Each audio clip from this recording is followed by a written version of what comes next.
Bunch of stuff I seen in that fight. I'm not gonna say it now, but you know, there's a lot of stuff that I could do to Canelo. I think even Plant just going that far, and you know, Plant didn't hit hard at all.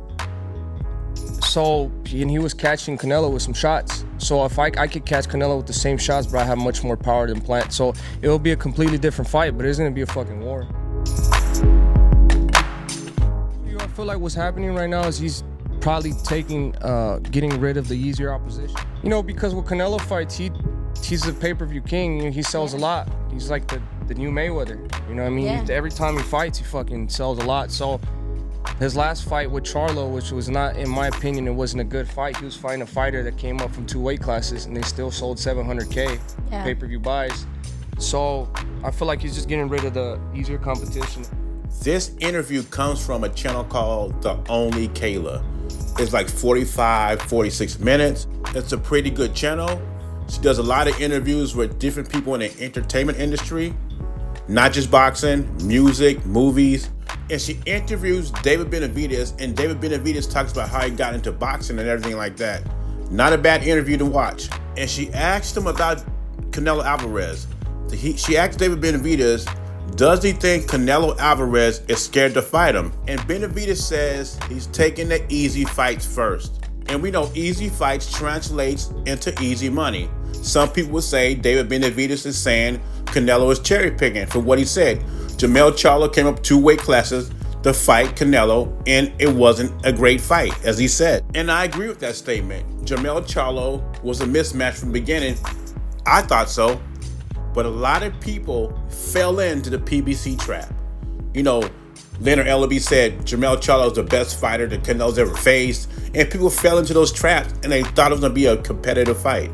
I did not see it as a competitive fight because there are levels. I just didn't think Jermell Charlo is at Canelo's level.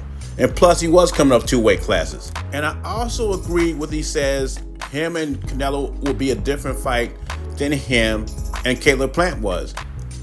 David Benavidez says if Plant could touch Canelo with shots, I could hit him with the same shots, and my shots will be much harder than Caleb Plant's. That might be true. That might be true.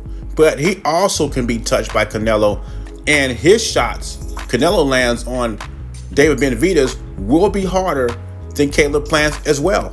I mean, as boxing fans, when this fight is made, we're going to find out a lot of things. Is David Benavidez who he says he is? David Benavidez says he's been #1 in the WBC for 2 years for Canelo. And some people feel that Canelo been avoiding Benavidez for these 2 years.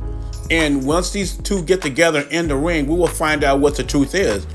Because, you know, they said the same thing about Terrence Crawford. He was avoiding Errol Spence for 5 years. And once they got in the ring, we found out it was the other way around. Not Errol Spence per se, but his handlers knew what was going down, and that's why they didn't want to fight Terrence Crawford. We'll see if it's the same story with Canelo and Benavidez gets together. So what I got from this interview, David Benavidez's clear message is, take your time. I'm not going anywhere. I'm only 26 years old. You could run, but you can't hide. And I got a message for David Benavidez. Be careful what you ask for. You might get it. Anyway, leave your thoughts and comments below. Jay Beezy, I'm gone.